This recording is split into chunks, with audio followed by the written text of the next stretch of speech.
ওমানের সড়ক দুর্ঘটনার পর শোকে স্তব্ধ চট্টগ্রামের দ্বীপ উপজেলা সন্দ্বীপ।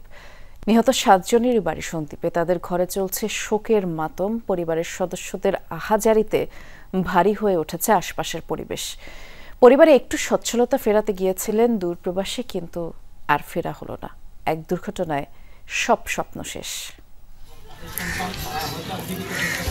ফুটফুটে এই দুই শিশুর বোঝার বয়স হয়নি তাদের বাবা বাবলু আর নেই। চট্টগ্রামের সন্দ্বীপের সারিকায়ত ইউনিয়নে তাদের বাড়ি। দুর্ঘটনায় বাবলুর মৃত্যুর খবর পাওয়ার পর থেকে থামছে না পরিবারের সদস্যদের কান্না।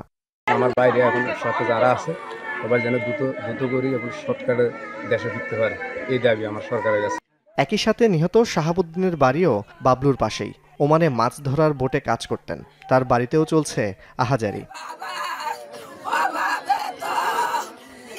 ওমানে মর্মান্তিক সড়ক দুর্ঘটনায় নিহত অপর 5 জনের বাড়িও সন্দ্বীপে। এরা হলেন সারিকাইতের আমিন সওদাগর, আরজু ও রকি এবং মাইটভাঙ্গা ইউনিয়নের জুয়েল ও রহমতপুরের রনি। এক দুর্ঘটনায় 7 জনের প্রাণহানির ঘটনায় পুরো সন্দ্বীপ জুড়ে নেমে এসেছে শোকের ছায়া।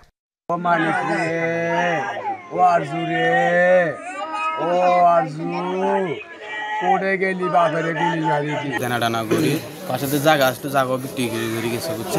ওনার দুটো হলাম কিন্তু ফ্যামিলি মেয়েদের যুদ্ধ অনেক অভাবী। এসে মাত্র 17 দিন হয়েছে, আর 3 মাসে এই বাচ্চাটা আছে। কারণ আল্লাহ রকম যা হয়েছে আমরা চাই ওর লাস্টটা এখানে 8 বছর। ওনারা একেবারে অসহায়। কিছুদিন আগে নদী ভাঙ্গন এলাকা থেকে এখানে বাড়ি করছে, বিভিন্ন ব্যাংক থেকে খরচ এবং বিভিন্ন যে সমিতিগুলো থেকে খরচ করে ওনাকে বিদেশ পাঠাইছে। নিহতদের বেশিরভাগই পরিবারের একমাত্র উপার্জনক্ষম। টানাপোড়ানের সংসারে সচ্ছলতা ফেরাতে এক বুক আশা নিয়ে গিয়েছিলেন ওমানে। অসহায় গরিব মানুষগুলো বিদেশ গেছে, কিছু টাকা কামাই করবে, ফ্যামিলির মুখে হাসি ফুটাবে, ঋণ কষ্ট করে গেছে। সন্দ্বীপের জবাবি লোকগুলো মারা গেছে, এনে কিছু সরকারের পক্ষ থেকে কিছু অনুদান আসে। জোর দাবি করছি তাদের ভরণ পোষণের জন্য, ছোট ছোট ছেলে মেয়েদের রক্ষণাবেক্ষণ, খাদ্য ব্যবস্থা করার জন্য, ওনাদের আর্থিক এবং ওনাদের পূর্ণাঙ্গ বাসস্থান এবং পূর্ণাঙ্গ ভরণ পোষণ যেন ওনারা কি করে। নিহতদের মরদেহ কখন নিজ গ্রামে আসবে সে অপেক্ষায় পরিবারের সদস্য, স্বজন ও প্রতিবেশীরা। মৃতদেহ অল্প সময়ের মধ্যে তাদের স্থানে পৌঁছে দেয়, এইটা বাংলাদেশ সরকারের কাছে আমার অনুরোধ রইল।